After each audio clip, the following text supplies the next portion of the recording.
Bonjour à tous, rebonjour, on est toujours au cœur du Salon Créé. C'est la télé du Salon Créé et on a rendez-vous avec les experts aujourd'hui, les experts de la reprise. On en parle donc, les points clés du succès, l'aspect financier mais aussi la gestion des ressources humaines. C'est important dans un cas de cession et de transmission. Avec moi cet après-midi pour en parler, Benoît Pruvot. Il est là, bonjour. Vous êtes responsable de projet création-transmission à la CCI de Région Nord de France. Il y a Sandrine Briève qui est là-bas, de la Chambre des métiers d'artisanat. Merci d'être avec nous.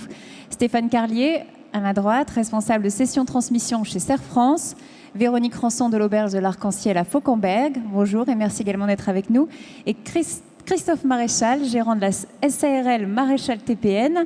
Et Jean-Marc Florin, directeur de l'URSCOP. Il y a du monde cet après-midi. Alors, d'abord, peut-être, Benoît Pruvot, on va parler de l'avant-reprise. Quand on a un projet de reprise, comment trouver l'entreprise à reprendre et les bonnes affaires ? Alors, c'est souvent la première question du repreneur. Le repreneur part souvent sur où je peux trouver l'entreprise à reprendre, et souvent on lui conseille de revenir un petit peu en arrière et d'abord de bien définir son projet. Alors c'est sûr qu'il existe un certain nombre de bourses d'opportunités où on peut trouver des affaires à reprendre, mais tout va partir du projet de reprise, de la définition du projet de reprise et de la communication que le repreneur va pouvoir faire sur son projet. Et en parallèle de ces bourses d'opportunités et autres, le mot principal, c'est certainement la notion de réseau. On trouve une entreprise grâce à son réseau. Parce que on dit que les dirigeants cédants ont tendance à garder la cession confidentielle. C'est vrai ? C'est parfaitement vrai. C'est vrai que si on se met à la place d'un dirigeant cédant, pour la plupart d'entre eux, notamment sur de la TPE ou de la PME, c'est leur première expérience de cession d'entreprise. Et voilà, ils ont un petit peu de mal à lâcher le bébé, à lâcher leur enfant, comme on dit souvent. Donc voilà, ils ont du mal à en parler et la transmission n'est pas sur la place publique, on va dire. Qu'est-ce qui est important comme étape avant la reprise en elle-même? Est-ce qu'il faut se former, comme dans toute création d'ailleurs ? Alors la formation, effectivement, est une étape importante. On a la chance sur la région Nord-Pas-de-Calais, et on le voit ici au Salon Créé, d'avoir de nombreux organismes qui proposent de la formation à la reprise d'entreprise. Alors après, il faut l'adapter aux repreneurs. Ça peut être de la formation courte, ça peut être de la formation longue, ça peut être de la formation spécifique à la reprise d'entreprise, ou ça peut être également de la formation à la direction d'entreprise. Et tout ça, ce sont des choses qui se préparent en amont du projet. Pour vous, c'est quoi le plus important ? Est-ce que c'est le jour J, le jour où on signe dans une reprise ? C'est ça qui est déterminant dans la vie d'un... Alors je dirais que le jour J, c'est le jour où on se souvient. On se dit, voilà, j'ai repris ce jour-là. Mais effectivement, il y a souvent un travail en amont. Alors on va dire c'est 12 mois, c'est 18 mois, parfois c'est même un petit peu plus en fonction du temps de recherche. Et puis après, une fois que vous avez repris, ça démarre juste. Donc je dirais... tous les moments sont importants, mais c'est vrai que le jour J, le jour de la signature, c'est une étape importante pour le repreneur. Sandrine Briève, au moment de la reprise, est-ce qu'il vaut mieux être du métier ou est-ce qu'on peut venir d'un secteur complètement différent ? En ce qui concerne les entreprises artisanales, il est vrai que c'est un aspect très technique. Il est toujours mieux d'être technicien soi-même. Mais effectivement, on rencontre quand même des repreneurs qui n'ont pas forcément la technicité et qui reprennent des entreprises artisanales, qui savent la gérer. Et au final, on se rend compte qu'effectivement, il faudrait avoir l'aspect technique, mais qu'au final, la reprise se passe très bien. Stéphane Carlier, on parle de l'aspect financier maintenant. Quand on est donc au moment où on voit les annonces de reprise, de possibilités de reprise. Comment est-ce qu'il vaut mieux privilégier les entreprises en difficulté, les entreprises en plein essor ? Quelle est la meilleure affaire ? Alors, je vais pas vous trouver une démarche unique. Ça dépend vraiment des circonstances. On peut avoir des entreprises en effet en difficulté qui ont du potentiel, qui ont décliné parce qu'il y avait des erreurs historiques de stratégie ou de développement. L'ensemble voudrait plutôt qu'on s'intéresse à des entreprises saines, pérennes, mais malgré tout en devenir. Et comment savoir si on a le juste prix alors ? Se calcule comment d'ailleurs le prix d'une entreprise ? Alors le prix d'une entreprise, De toute façon, le bon prix, c'est celui qu'un acheteur est prêt à mettre, évidemment, face au vendeur. Donc c'est une pure négociation. N'en demeure pas moins qu'il faut raisonner au niveau d'un équilibre économique. Et dans la majorité des cas, il faut donc un partenaire bancaire. Donc à partir du moment où on n'est pas capable de créer un business plan, de démontrer qu'on va avoir une organisation juridique et financière réfléchie, on n'aura pas de suivi par la banque ou par les autres organismes. Donc on sera confronté à un blocage vis-à-vis de ce fameux prix. En tout cas, ça c'est clair, c'est beaucoup plus cher que de créer sa boîte. Reprendre une entreprise. Il y a un investissement qui est quand même important. Il y a un investissement, on verra avec les deux témoins qui vont expliquer. Il y a évidemment un investissement. Alors si on en revient au prix, en fait, il y a différentes méthodes d'évaluation, d'experts. Mais lorsqu'on prend une entreprise donc, qui a déjà une capacité économique, qui a un fonds commercial, qui a un fonds artisanal, qui a un fonds agricole, on se doit d'avoir de l'autofinancement, quasiment systématiquement. Les banques ne peuvent pas prendre l'intégrale de toute façon. Elles peuvent, mais là aussi, l'habitude est plutôt de demander un apport personnel qui peut aller de 20 à 30%. Évidemment, il y a des extrêmes, mais l'ordre d'idée, c'est quand même d'avoir un apport personnel. Et donc, ce n'est pas à la portée de tout le monde. On va voir votre accompagnement avec les deux témoins dans un instant. Avant ça, j'ai envie de vous demander, donc, au niveau des comptes, puisqu'on a accès aux comptes de l'entreprise quand on a ce premier entretien avec le revendeur, comment ça se passe? Est-ce qu'on peut tout lui demander? Comment savoir s'il n'enjolive pas non plus les comptes? Alors, là aussi, un vendeur, un cédant a souvent ce qu'on appelle un dossier de présentation pour ses candidats repreneurs, qui est plus ou moins simplifié ou développé, et il ne va pas les donner à n'importe qui. Il y a des questions de confidentialité. Derrière, à partir du moment où un repreneur candidat signe des accords de confidentialité, il peut avoir accès souvent à des résultats comptables, des liasses, des documents. Et donc, il y a quand même une certification qui est faite par le vendeur au niveau des données qu'il transmet. Le repreneur, il faut quand même vérifier. Il faut quand même vérifier. Bon, il faut avoir à la fois confiance, mais ça reste le monde des affaires. Donc on peut faire derrière ce qu'on appelle des audits d'acquisition pour avoir une analyse extérieure du dossier qui est transmis et là aussi étoffer le dossier qui sera transmis aux banques. Est-ce qu'on peut se protéger pour le coup d'après, si je peux dire, s'il y a des dettes éventuellement cachées? Est-ce qu'on peut... Là, c'est un élément un peu plus technique. C'est-à-dire que lorsqu'on reprend, par exemple, une entreprise sous forme sociétaire, on peut, dans l'acte de cession, prévoir en annexe des garanties d'actifs et de passifs qui permettent donc de se retourner si, par rapport à la présentation qui a été faite, les comptes n'étaient pas sincères, des dettes n'avaient pas été déclarées et des chiffres n'étaient pas conformes à ce qui avait été mis dans la présentation de l'entreprise du vendeur. En tout cas, est-ce qu'il faut parler finance tout de suite quand on rencontre l'acheteur? Est-ce que c'est tout de suite la base de la discussion? Personnellement, je pense qu'il ne faut pas attaquer par le prix. Enfin, dans toute bonne négociation, il ne faut pas démarrer par le prix. Il faut montrer qu'on s'intéresse, il faut découvrir, il faut poser des questions.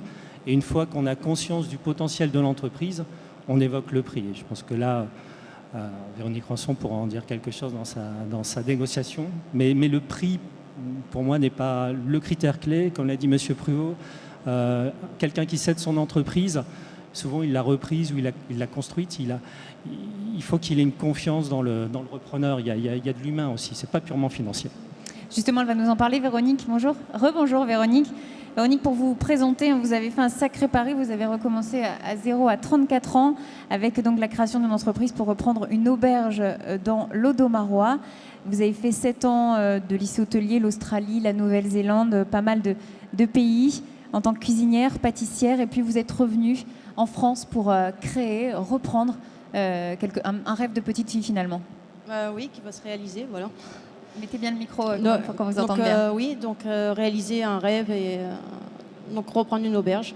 Comment ça s'est passé alors avec le vendeur c'était déjà une auberge? Oui, c'est déjà une auberge à l'heure actuelle, donc ça se passe très bien.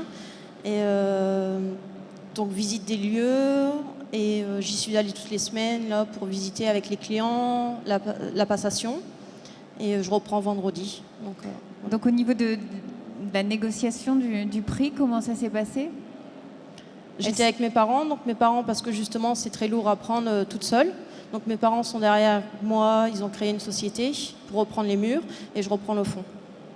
Alors on parlait tout à l'heure donc de la reprise, comment trouver un établissement. Vous en avez fait l'expérience, vous avez cherché pendant pas mal de temps, je crois. Oui, 1 an et demi, Vous avez visité combien d'établissements une petite quarantaine.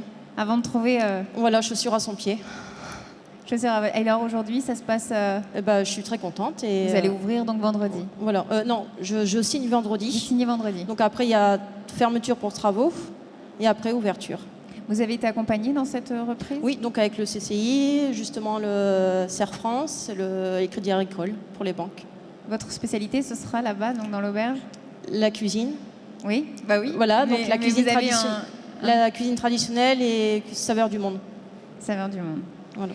Alors donc un prix donc, qui a été négocié avec des personnes extérieures, des gens qui partaient à la retraite, hein, je crois, c'est Oui, ça? oui, oui. Donc là, il y a eu quelques discussions. Parfois, c'est un petit peu plus difficile de trouver le prix et de s'accorder. Vous en avez fait l'expérience, vous, Christophe Maréchal. À 38 ans, vous travaillez donc dans l'entreprise familiale depuis 2003 et vous avez décidé de reprendre l'entreprise de votre père. Oui, donc tout à fait. Les difficultés qu'on peut rencontrer, c'est que justement, on est déjà un salarié, on est associé ensuite, en passant par un système de location-gérance. Et je dirais que heureusement que j'ai créé une société à côté pour un petit peu faire ses preuves. On a toujours travaillé ensemble. Ensuite, ça nous permet à terme d'avoir un minimum d'apport le jour de la reprise ou du rachat du fonds et des parts qui nous restent à acquérir pour être gérant complémentaire. Comment ça s'est passé dans la famille? Alors, il y avait d'autres enfants intéressés comme vous J'ai une sœur qui n'est pas du tout dans le métier et aujourd'hui qui n'a pas souhaité revenir sur l'entreprise. Donc, vous avez négocié directement avec votre père. Ça a été long? Oui, la négociation, on ne peut pas appeler ça en négociation, c'est-à-dire que moi, l'enjeu est plus grand. Parce qu'en fait, vous êtes la troisième génération, hein, la troisième génération qui mange tout. Donc encore aujourd'hui, avec des clients où ils ont quasiment tendance à nous lâcher, puisqu'ils nous disent le fils, c'est pas le père. Donc ça, c'est le plus dur. Donc il faut, on ne parle pas vraiment d'argent, on parle de valeurs humaines, comment transmettre, avoir envie de transmettre et de reprendre et de faire la continuité client, salarié, fournisseur et donner une crédibilité à tout le monde, c'est très très dur. Comment ça s'est passé justement? Vous parlez des collaborateurs, vous travaillez déjà avec eux. Comment ça s'est passé la transition? Vous êtes passé de salarié à patron de l'entreprise? Oui, disons qu'après il y a un respect d'homme à partir du moment où on sait travailler, on montre ce qu'on sait faire. Je dirais que il y a une reconnaissance, c'est qu'on raconte pas de blabla tous les jours. C'est pas de mensonge. Par ces temps qui courent aujourd'hui, c'est pas. Ils sont très contents d'ailleurs qu'il y ait un repreneur. Bon, moi, je suis quand même né dans l'entreprise aussi. C'est pas pour ça que je n'ai pas eu de difficultés en management depuis 2 ans où il a fallu malheureusement. On ne crie plus haut et fort, on est obligé d'écrire un peu. Il a fallu montrer un peu les dents et aujourd'hui, ça se passe bien. Corinne Molina disait tout à l'heure, il faut arriver aussi avec de l'humilité, ne pas vouloir tout changer tout de suite. C'est ce que vous avez fait, parce que voilà, on peut avoir envie de rupture par rapport à son père. Oui, encore une fois, au niveau client et salarié, je dirais qu'il faut faire le tour. Il faut, pour ça, il y a plein d'outils, hein. Il y a des entretiens individuels, il y a des clubs d'amis, de rencontres dans les mêmes métiers où on échange. Hein, on essaye de comprendre chaque société, comment elle fonctionne. Donc je dis tout le temps, faut rien inventer, tout existe. Par contre, il faut faire des échanges. Et à partir de là, une fois qu'on dit quelque chose, on ne revient pas dessus. Ça, je pense que là-dessus, c'est pour diriger une entreprise, c'est le maître mot aussi. Même si on s'est trompé dans une première fois, il faut pas revenir en arrière sur la décision, sinon on a grillé ses cartouches, quoi. D'après vous, ça vous partagez la reprise, c'est un thème sensible aussi. Voilà, pour que ça se passe bien, il y a un comportement à avoir entre le vendeur et le... Ouais, on dit que souvent la reprise, c'est aussi une aventure humaine. Contrairement à la création où on a un porteur de projet avec une idée, avec son projet qu'il va développer, la reprise d'entreprise, c'est avant tout la rencontre entre deux personnes, entre un dirigeant cédant et un repreneur. Il y a une question de feeling entre les deux qui est très importante. Et c'est aussi une aventure humaine, parce que quand vous reprenez une entreprise, vous rachetez entre guillemets des hommes, vous rachetez une équipe en place, et c'est là où le repreneur doit vraiment prendre sa place, trouver sa place au sein de la nouvelle entreprise, qui n'est pas toujours facile, qui est souvent encore moins facile quand c'est une reprise familiale. Mais voilà, il y a un vrai rôle à trouver de la part du dirigeant. Il doit, on va dire, faire oublier l'ancien cédant, mais sans tout bouleverser du jour au lendemain. Comment concrètement ça passe par quoi? Alors vous accompagnez, vous vous aidez c'est un peu une agence matrimoniale entre les deux? Alors effectivement, quand on parle de valeur humaine, c'est effectivement une notion d'agence matrimoniale. On dit souvent qu'une transmission est réussie quand les deux personnes, le repreneur et le cédant, sont globalement sur la même longueur d'onde.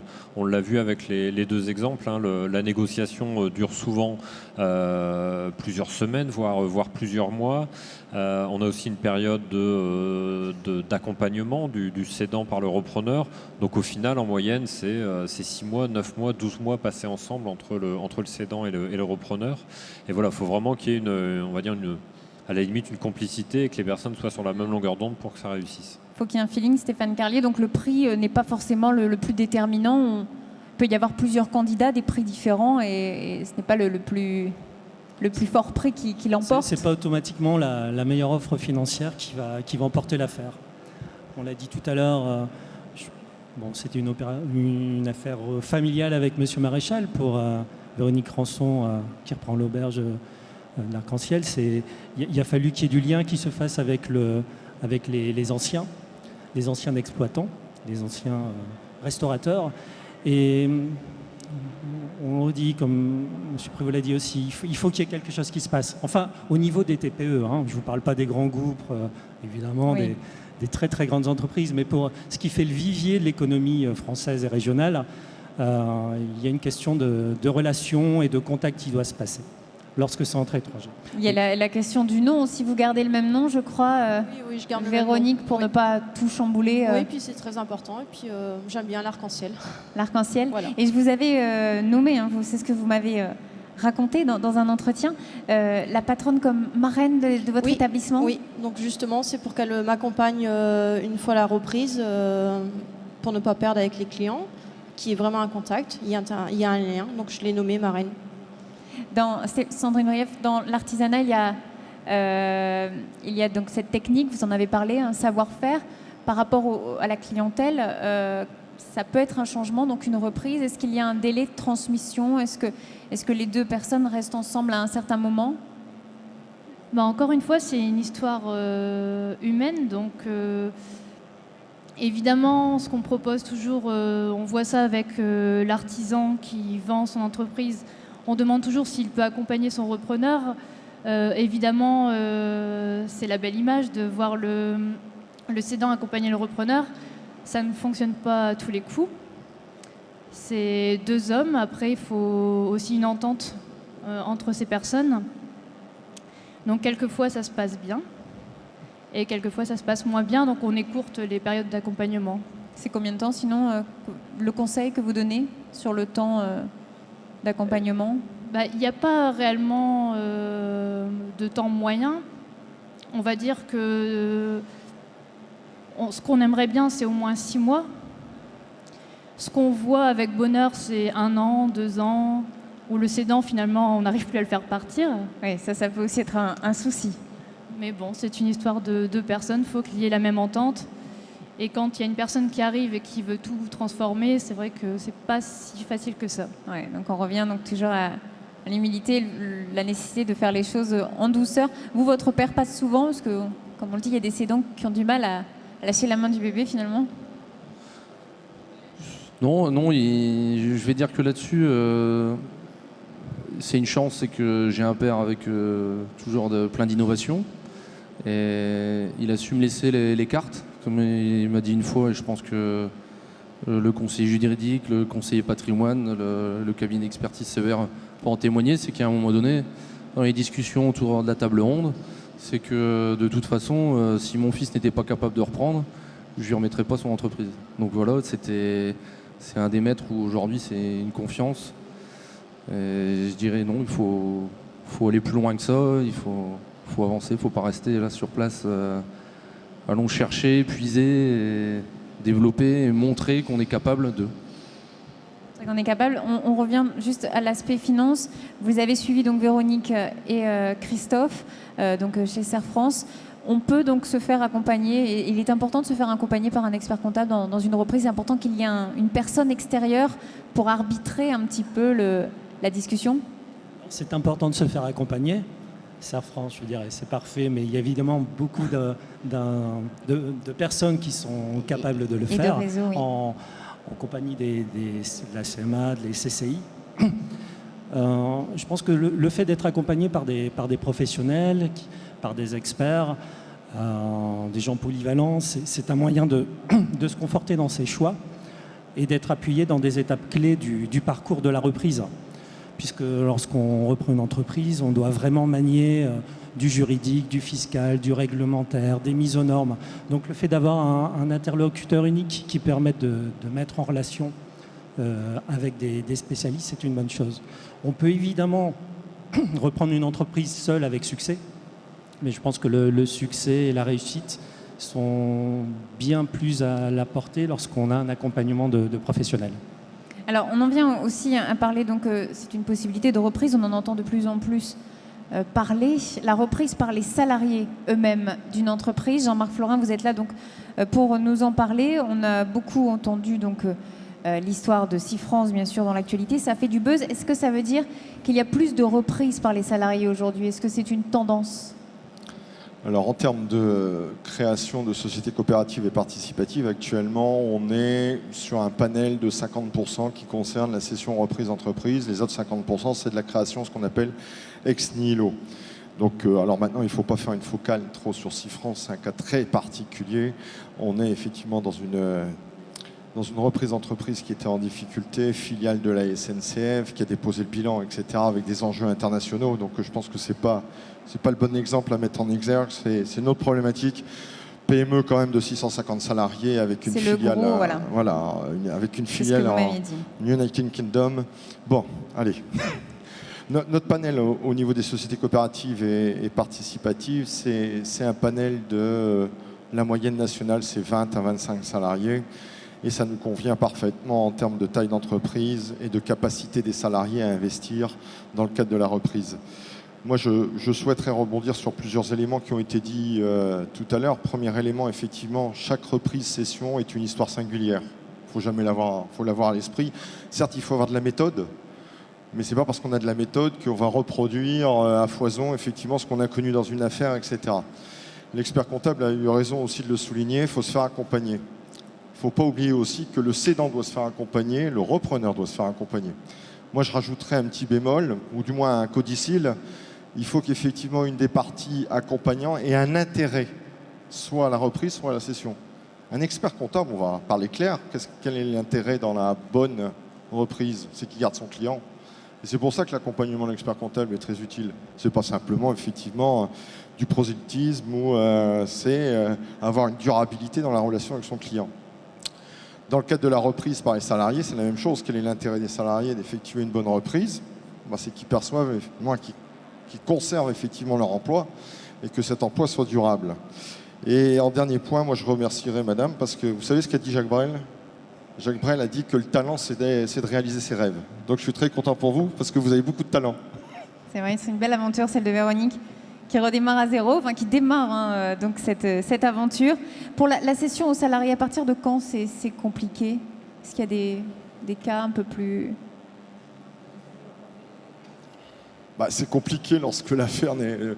On le disait tout à l'heure, lorsqu'il n'y a pas un équilibre humain, c'est compliqué. Lorsqu'il n'y a pas un équilibre économique, c'est compliqué. Lorsqu'il n'y a pas un équilibre financier, c'est compliqué. Maintenant, toute situation s'expertise et c'est la rencontre effectivement de deux volontés en essayant de rationaliser cette rencontre le plus possible.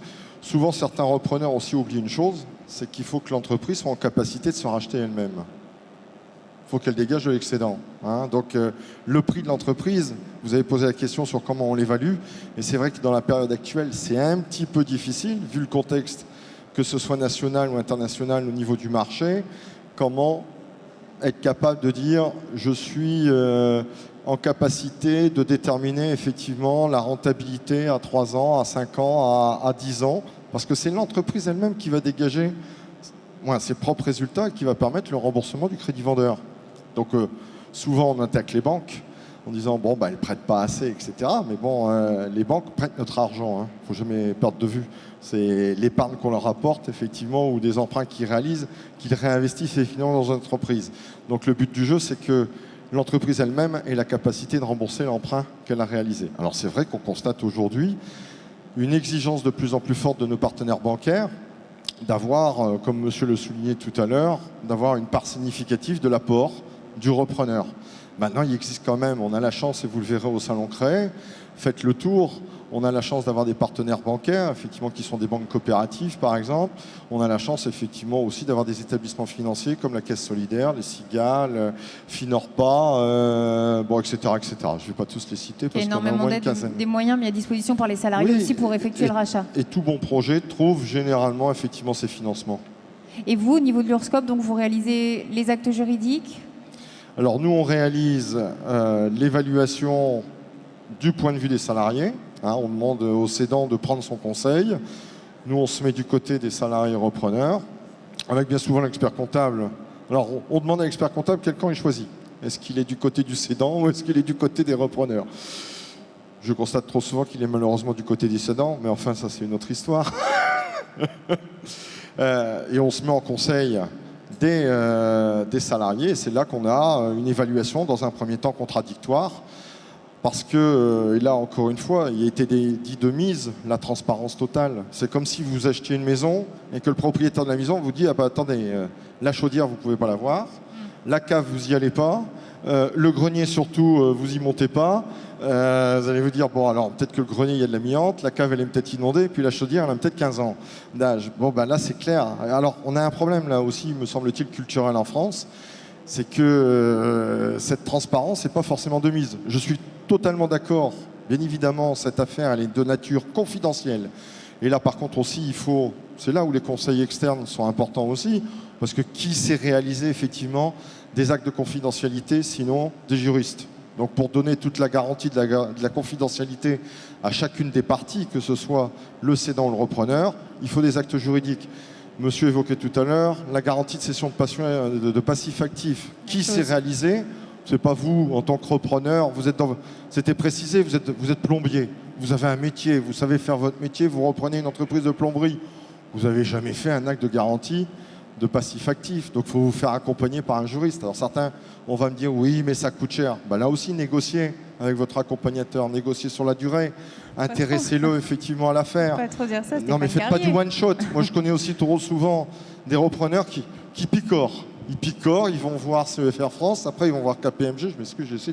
Après ils les mettent en concurrence. Non, prenez un conseil, attachez-vous le conseil, travaillez avec lui dans la durée. Votre conseil sera sûrement effectivement bien plus rassuré de pouvoir travailler au long cours avec vous, et il vous donnera certainement une meilleure expertise que si effectivement vous picorez dans tous les sens. Merci pour ces conseils, Jean-Marc Florin. Un petit mot, on en a parlé de la dimension sentimentale, le cédant qui a du mal à lâcher. Est-ce que c'est la même chose? Est-ce que c'est une dimension à ne pas négliger également dans la reprise par les salariés? Ça a été dit, on rencontre de tout. On rencontre des cédants qui partent trop vite de mon point de vue. On rencontre d'autres qui continuent à s'accrocher, qui ne veulent pas qu'effectivement le repreneur prenne sa place. Bon, c'est une histoire humaine.